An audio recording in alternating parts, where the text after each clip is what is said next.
예, 오늘 하나님의 말씀은요, 그 하나님의 때라는 제목으로 우리가 잠시 하나님의 말씀을 나누기를 원합니다. 전도서 3장에 보시면 때에 관한 말씀이 나와요. 때에 관한 말씀이 나오는데 그 모든 일에는 다 때가 있다라고 말씀을 합니다. 모든 일에는 다 때가 있다. 날 때가 있고 죽을 때가 있고 또 심을 때가 있고 그 심은 것을 뽑을 때가 있고 또 죽일 때가 있고 또 치료할 때가 있으며 헐 때가 있고 웃을 때가 있고 또 울 때가 있고 웃을 때가 있으며 슬퍼할 때가 있고 춤을 출 때가 있으며 또 사랑할 때가 있고 미워할 때가 있고 또 전쟁할 때가 있고 평화할 때가 있느니라. 우리가 이 땅에서 살아갈 때가 있고 이제 천국에서 살 때가 또 오게 됩니다. 예. 이 땅에서 우리의 삶이 마지막이 아니라 하늘에서의 삶이 또 오게 된다는 말씀이에요. 이와 같이 모든 일에는 다 때가 있다는 말씀이에요. 어떤 사람은 이 때를 위해서 때가 분명히 올 것이다. 자기에게 때가 분명히 올 것이다. 이렇게 이런 마음을 갖고 믿음을 갖고 조용히 열심히 그 때를 위해 준비하는 사람들이 있습니다. 반대로 또 어떤 사람은요, 때를 생각을 하지 않고 때를 무시하고 오늘만을 즐기며 살아가는 사람들도 있습니다. 그런데 중요한 것은 각 사람에게도 각자에게 대하여 분명히 반드시 다 때가 온다라는 말씀이에요. 어느 날 한 운전자가 출근길에 빨리 가려고 신호를 무시하고 이제 교차로를 지나쳤습니다. 그 순간 다른 차가 정면으로 달려와서 큰 사고가 나게 됐는데 그 사고를 맞이하고 이제 그 사람이 이렇게 말합니다. 몇 초만 기다렸다며. 우리는 삶에서 자꾸 이런 신호를 무시하려는 이런 경향이 있습니다. 조급한 마음 때문에 옆 사람은 빨리 달려가는 것처럼 보이니까 나 또한 그렇게 하지 않으면 안 되겠다라는 그런 마음에 조급한 마음 때문에 이 신호를 무시하려는 경향이 있습니다. 한국은 또 이런 문화가 있죠. 빨리빨리. 엘리베이터는 문을 닫을 때도 닫힌 버튼을 막 누르는.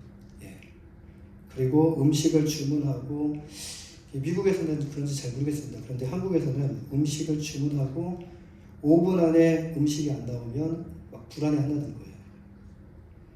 그리고 신호등이 바뀌기 전부터 이미 길을 건너기 시작한다는 거예요. 차가 움직이죠. 앞으로 조금씩 움직이죠. 그런데 이를 통해 한국 경제 성장에 도움이 많이 된 것은 사실입니다. 그러나 이 습관은 안 좋은 문제를 일으키게 됩니다. 하나님이 멈추라고 하시는 시간이 있어요.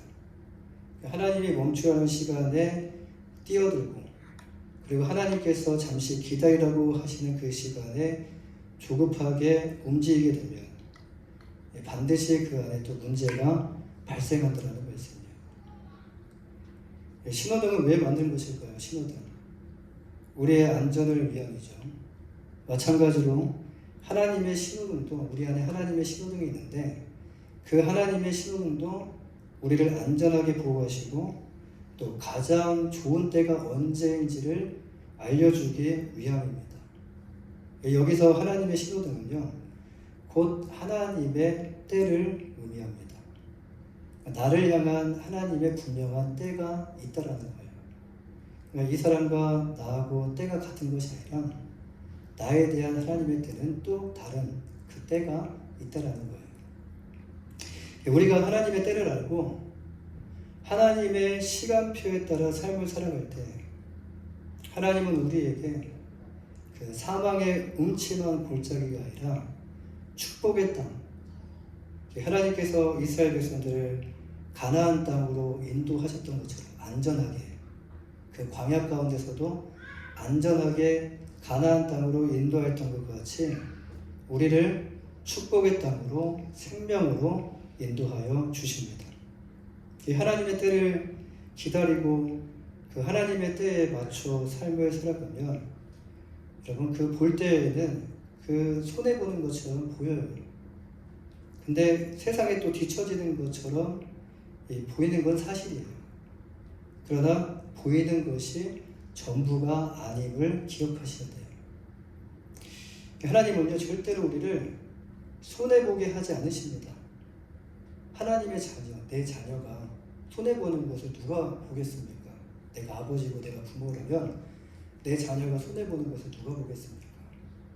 하나님도 절대로 자녀가 손해보는 것을 원치 않으시고 또 손해보게 하지 않으셔요. 믿으십니까? 아멘.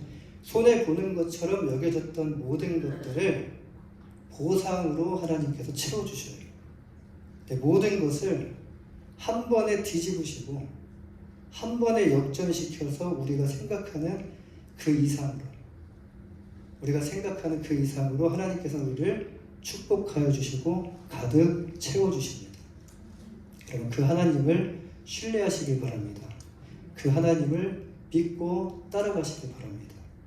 그 말씀과 성령 안에서 여러분을 위하여 준비하신 하나님의 때를 기다리시기를 주님의 이름으로 간절히 축원합니다.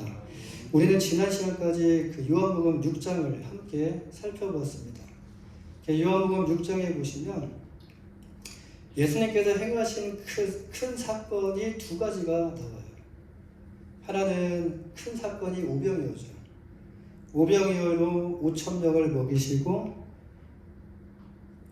부족한 것이 아니라 12방주리까지 남은 채워주시는 사건이 나오고 또 이것은 그런데 제자들만이 경험한 것이 아니라 그 안에 있었던 모든 무리들이 다 경험한 사건이었어요. 또 하나의 사건이 있습니다. 예수님께서 물 위로 걸어오신 사건이었죠. 인간이 할 수 없는 사건입니다. 도시락 오병이어로 5,000명을 먹이신 것도 인간이 할 수 없는 사건, 기적이고 물 위로 걸어오신 것도 인간이 할 수 없는 기적이에요. 근데 이것은 모든 사람들이 본 것이 아니라 그 새벽에 제자들만 경험한 사건이었어요. 이 두 가지만 봐도요, 여러분 예수님이 보통 사람이 아니라는 것을 알 수가 있어요. 이 두 가지만 봐도. 그 이후에 예수님께서는 예수님이 자신이 누구신지를 드러내시는데 예수님 자신을 이제 생명의 떡이다라고 말씀을 하시죠. 이 말씀을 듣고 많은 사람들이 예수님을 떠나가게 돼요. 이 안에는 예수님의 제자들도 포함되어 있습니다. 떠난 무리들 중에서 예수님을 따랐던 그 제자들도 포함되어 있다는 것이에요. 이들이 예수님을 떠난 이유가 무엇이었습니까? 여러분, 이들은 예수님을 메시아로 인정하지 않았기 때문에 예수님을 떠난 것이에요. 그리고 이제 요한복음 7장이 시작됩니다. 이 7장 1절 말씀에서 우리는 예수님이 어디서 사역을 하셨는지를 알 수가 있는데 1절 말씀에 보면요, 그 후에 예수께서 갈릴리에서 다니시고 유대에서 다니려 하지 아니하심을 유대인들이 죽이려 함이로라라고 말씀을 해요. 여러분, 지금 예수님의 사역 무대가 어디죠? 유대 지역의 그 큰 지역이 아니라 갈릴리였다라는 것을 밝혀줘요. 예수님께서 갈릴리에서 사역하신 이유에 대해서 또 그 이후에 뭐라고 말씀하냐면 유대인들이 예수님을 죽이려고 했다라는 거예요. 유대인들이 예수님을 죽일 만한 어떤 큰 죄를 예수님이 범하신 것이 아닌데, 여러분 이유가 무엇이었냐면 예수님이 하나님을 내 아버지다라고 소개를 했다라는 거예요. 하나님을 내 아버지다. 이것이 문제가 된 것인데, 이것은 하나님과 자신을 동등한 자격으로 여긴다라고 유대인들이 생각을 한 거예요. 유대인들에게는 그냥 문제가 아니었습니다. 이것은 신성 모독의 문제였어요. 신성 모독의 죄였어요. 그래서 유대인들이 예수님을 돌로 죽이려고 했던 것입니다. 이제 2절 말씀해 보시면요. 요한 사도는 때에 대해서 소개를 해요. 유대인의 명절인 초막절이 가까운지라. 요한복음 6장의 말씀은 6월절이 가까운 때였고 이제 초막절이 가까워지고 있다는 것을 말씀해 줘요. 이 사건, 이 시간이요. 약 지금 6장과 그 7장 사이에 약 6개월이라는 시간의 정도가 흐르는 것을 우리가 알 수가 있어요. 그러니까 6월절과 초막절 사이가 약 6개월의 시간이 있어요. 지금까지는 유대 지역이 아니라 이방의 갈릴리 지역에서 유대인들을 피하셔서 사역을 진행하셨는데 이제는 피하고 싶어도 피할 수 없게 되는 그런 상황에 놓이셨다는 말씀이에요. 유대인들에게 많은 절기가 있습니다. 그 중에서도 반드시 지켜야 될 그 3대 절기가 있는데 6월절과 맥추절과 초막절 이 3대 절기를 꼭 지켜야 됩니다. 그 출애굽기 23장 17절 말씀을 보면요. 내 모든 남자는 매년 3번씩 주 여호와께 보일지니라. 오늘 본문에서 말씀하시는 이 초막절은 이 출애굽 후에 40년간의 광야 생활을 기념하기 위해서 만든 절기예요.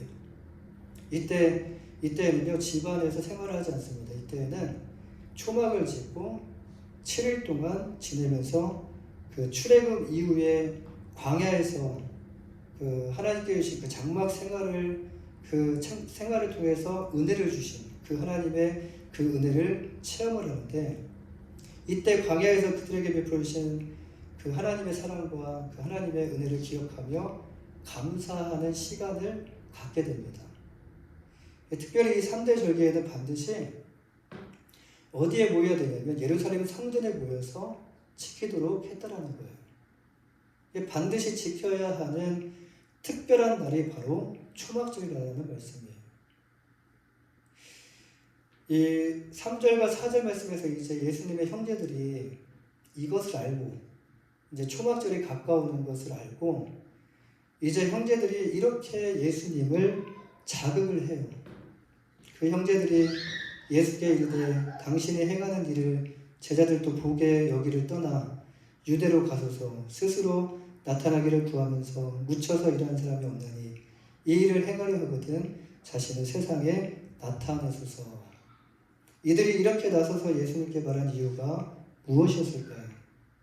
지금 예수님이 하시는 그 행동이 지금 하시는 그 행동을 따라다니면서 모든 것을 목격했지만 예수님의 그 하시는 행동이 마음에 들지 않았다는 겁니다.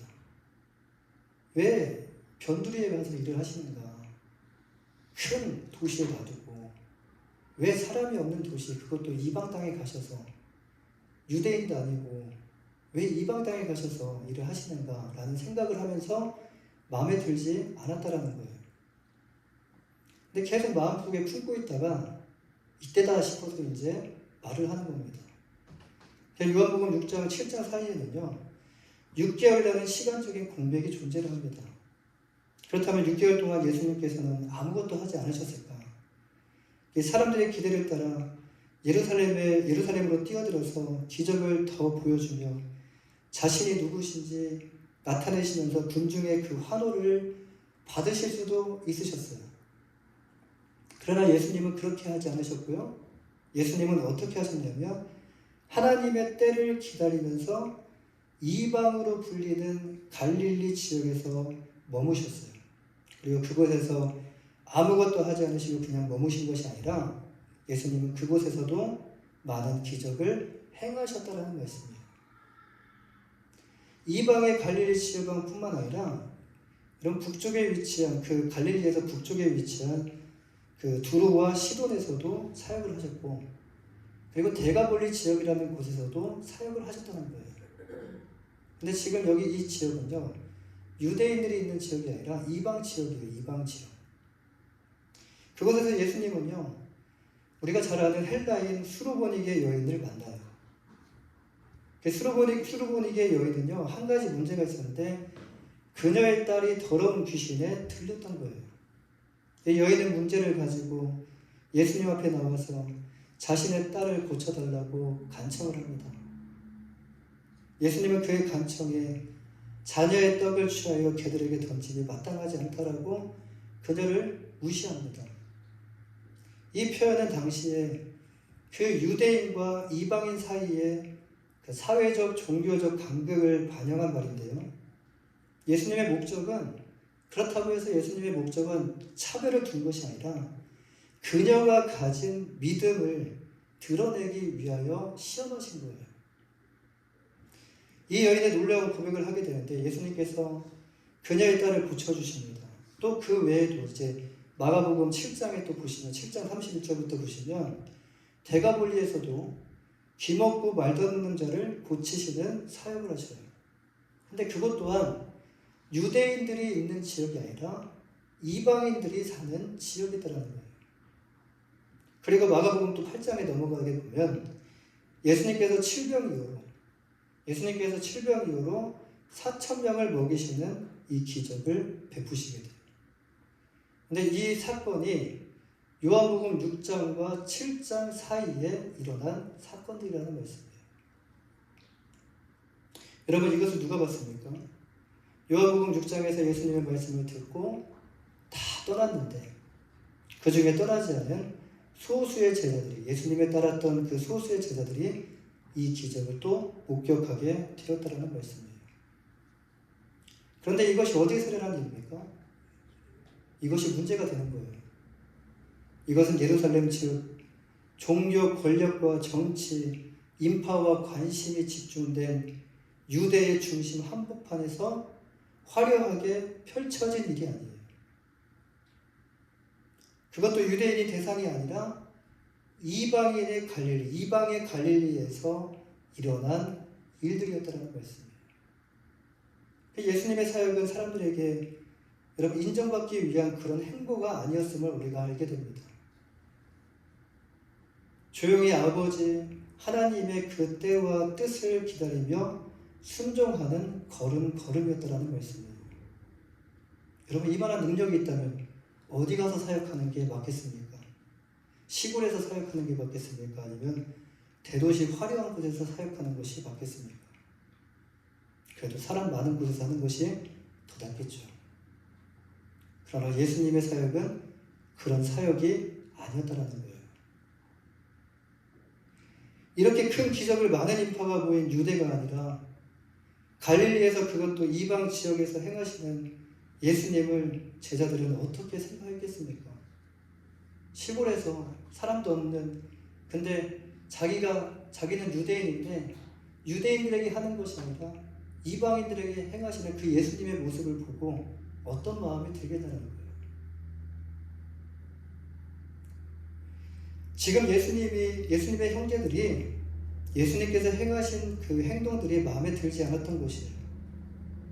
그래서 예수님의 동생들은요, 본문 3절과 4절에서 예수님을 자극합니다.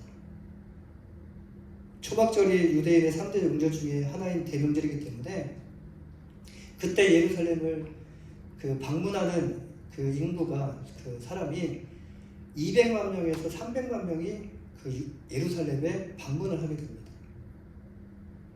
근데 형제들이 볼 때 지금이 예수님을 알릴 수 있는 절호의 기회라고 생각을 했던 거예요.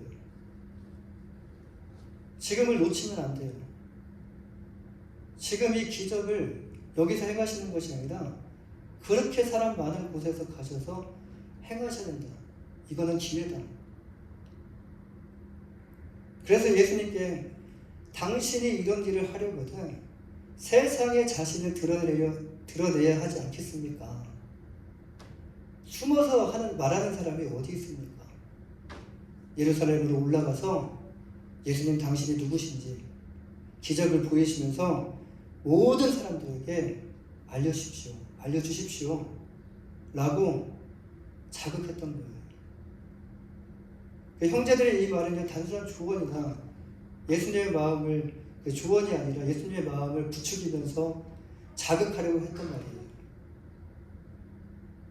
근데 그들의 속내는요 따로 있었어요. 이렇게 부추기면서 자극했던 이유가 정말 예수님을 알리기 위해서 그들이 이렇게 했던 것이 아니라 속내는 따로 있었다는 거예요. 오늘 본문 5절 말씀 보시면 이는 그 형제들까지도 예수를 믿지 아니함이더라. 예수님이 메시아임을 믿고 예수님께 가셔서 예수님이 메시아임을 드러내라고 한 것이 아니라는 거예요.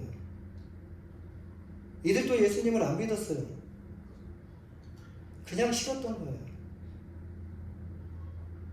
무슨 말씀입니까? 형제들이 예수님이 곧 하나님께서 보내신 메시아임을 믿고 갈릴리에서 행하셨던 이 기적들을 유대에서 행함으로 유대인들이 예수님을 메시아로 믿을 수 있도록 이 일을 행하시라는 것이 아니었다는 거예요. 예수님을 무리와 같이 떠나진 않았지만 그들 또한 예수님을 따라다니면서도 예수님을 메시아로 인정하지 않고 믿지 않았다는 거예요.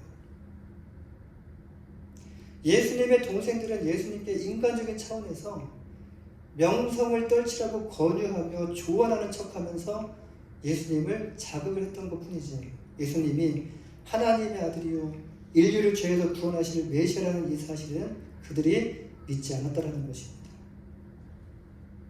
그들은 단지 이를 통해서 자신들이 생각하는 그 안의 속내 깊이 그 보이지 않는 곳에 있는 욕망을 충족시키기 위함이었다는 거예요. 예수님의 이름이 알려지면 예수님께서 기적을 행하시고 예수님의 그 이름이 알려지면 예수님을 따라다녔던 그들의 이름도 덩달아 유명세를 타면서 여러분 그들이 출세할 거 아닙니까?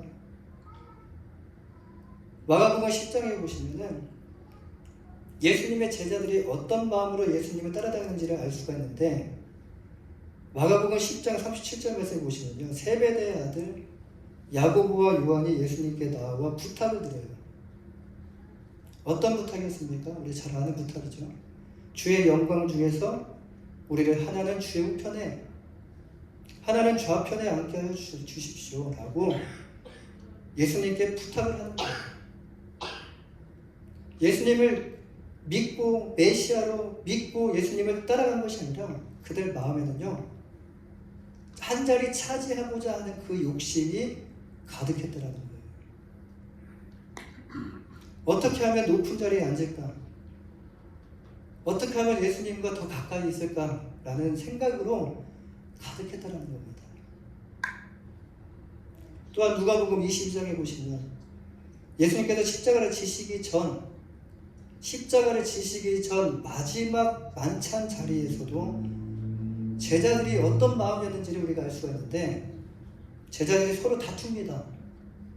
십자가를 지시기 전 만찬 자리에서도 제자들이 서로 다투어요. 무엇을 가지고 다투냐면 누가복음 22장 24절 말씀에 또 그들 사이에 그중 누가 크냐 서로가 크다고 다투는 거예요. 내가 크다 네가 크다. 예수님께서 떡과 잔을 나누시며 이것은 내 몸이다. 그리고 이것은 내 피다. 이것을 행하여 나를 기념하라 라고 말씀하시는데 지금 예수님께서 고난 받으셔야 된다라고 지금 제자들에게 계속해서 말씀하셨는데 근데 그 말씀하시고 난 바로 다음에 제자들은 누가 더 큰 자인가? 네가 더 크냐? 내가 더 크냐? 이것을 두고 서로 다투고 있었다는 거예요. 이것이 예수님께서 십자가를 지키기 전까지 제자들이 서로 다투며 싸웠던 것입니다. 그들의 마음에는요 예수님을 믿고 예수님을 메시아로서 섬기고 믿고 따라가는 그런 마음이 아니라 어떻게 하면 예수님을 통해 출세할 수 있을까? 어떻게 하면 예수님을 통해 한 자리 차지할 수 있을까? 어떻게 하면 예수님을 통해 내 이름까지 알릴 수 있을까? 그들 마음에는 이런 생각으로 가득 차 있었다는 것입니다. 이제 6절 말씀해 보시면요. 예수님께서 이렇게 말씀하셔요. 예수께서 이르시되 내 때는 아직 이르지 아니하였거니와 너희 때는 늘 준비되어 있느니라. 여기서 두 종류의 때가 나옵니다. 너희 때와 내 때. 이 예수님께서 말씀하신 너희 때는 무엇을 의미하는 것일까요? 좁은 의미로는 예수님의 형제들이 지금 현재 문자적으로 예루살렘에 올라가기 원하는 때가 너희 때예요. 근데 이게 넓은 의미로 보면 인간의 욕구 충족을 위한 때라는 거예요. 이 예수님을 통해서 예수님이 드러나는 것이 아니라 예수님을 통해서 내 이름이 드러나는 그런 욕구 충족을 위한 때, 예수님을 통해 자기 욕구를 충족시키기 원하는 마음을 의미하는 거예요. 여기서 너희 때가 언제든지 준비됐다고 말씀하시죠. 너희 때는 언제든지 준비되어 있다. 이 말은요, 인간이 하나님의 뜻과 상관없이 자신이 원하는 자기 욕구를 충족시키기 위하여 언제든지 자신이 원하는 일을 할 수 있다라는 말씀이에요. 이제 예수님께서 말씀하시는 내 때는 무엇을 의미하죠? 이것을 단순히 시간을 의미하는 것이 아니라 하나님의 뜻과 하나님의 계획이 성취되는 정해진 그 순간, 정해져 있는 그 순간을 의미하는데, 이것은 곧 하나님의 주권 아래에 있는 때를 의미합니다. 예수님의 사역과 여러분, 예수님의 그 움직임은 무엇에 맞춰져 있었죠? 성경을 보시면 우리가 잘 알 수 있는데, 예수님은 하나님 아버지의 시간표에 따라서 사역을 행하셨고, 그리고 움직이셨다는 것을 우리가 볼 수가 있어요. 예수님이 이 땅에 오신 이유가 무엇이었습니까? 다시 말해서 하나님께서 예수님을 이 땅에 보내신 이유가 무엇이었죠? 마가복음 10장 45절 말씀에 인자가 온 것은 섬김을 받으려 함이 아니라 도리어 섬기려 하고 자기 목숨을 많은 사람의 대속물로 주려 함이니라. 예수님이 오신 이유는 자신의 뜻을 이루기 위해서 오신 것이 아니라, 이런 기적을 통해서 자신의 이름을 알리기 위해서 오신 것이 아니라, 결국은 부활을 통해서 예수님의 영광을 받으셨지만 지금 현재는 예수님께서 이 영광을 위해서 오시지 않았다라는 거예요.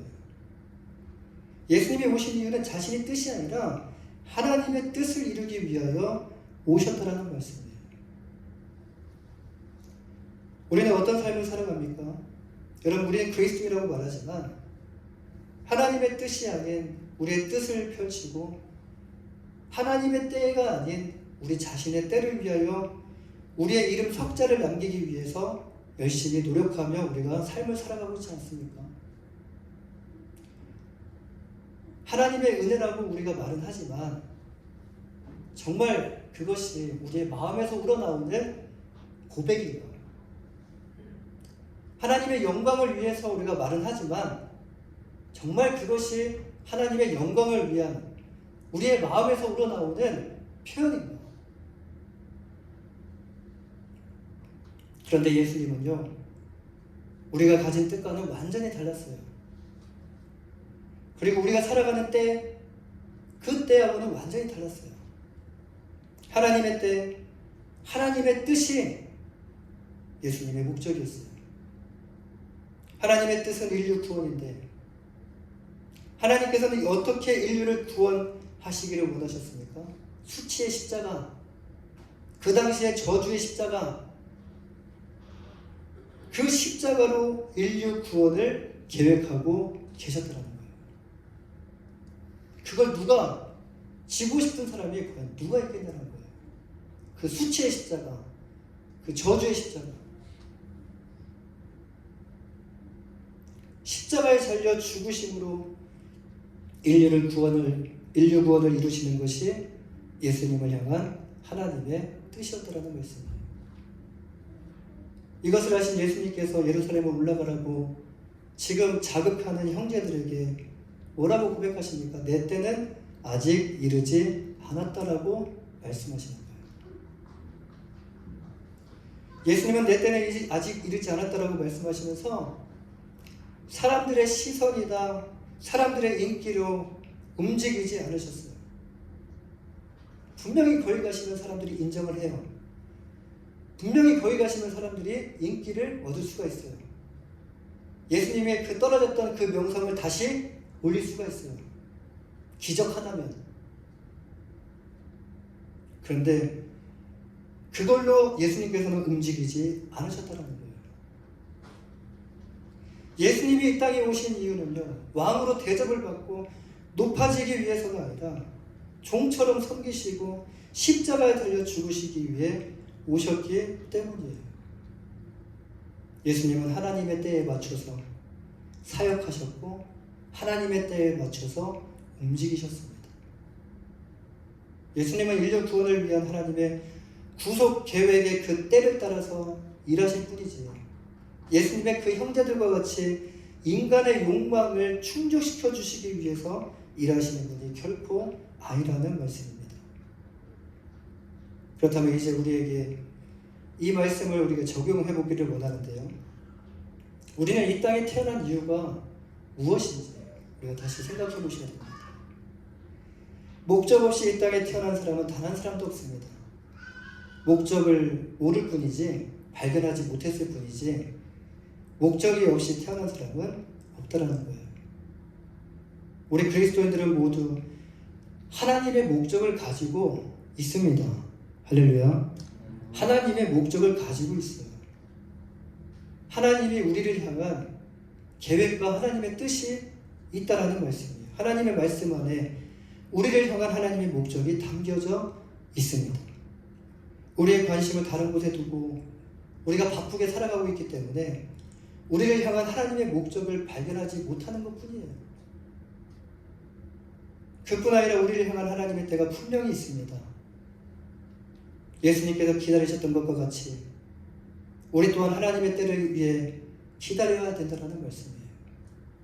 그리고 감정에 휘둘려서 조급하게 움직이다 보면은 하나님의 그 놀라우신 행하시는 그 일들의 때를 놓치거나 망칠 수가 있어요. 사랑하는 여러분, 그리스도인은 어떤 삶을 살아가야 됩니까? 자기 자신의 때를 위해 사는 것이 아니라 하나님의 때를 위해 사는 삶이 바로 그리스도인의 삶입니다. 지금 우리를 하나님의 때를 위해 지금 살고 있는가? 지금 우리가 하나님의 거룩한 그 때를 위해서 준비하며 살고 있는가? 그리스도인으로서, 아니면 아직도 나 자신의 때를 위해서, 출세를 위해서, 물질과 욕구 충족을 위해 지금 우리가 살고 있는가? 우리는 지금 이후부터 무엇을 준비해야 되는가? 어떤 때를 준비해야 되는가? 이 말씀을 통해서 성령님께서 여러분의 마음을 터치해 주셔서 여러분 안에 깊은 그 하나님의 깨달음이 임하시기를 주님의 이름으로 간절히 축원합니다. 기도하겠습니다.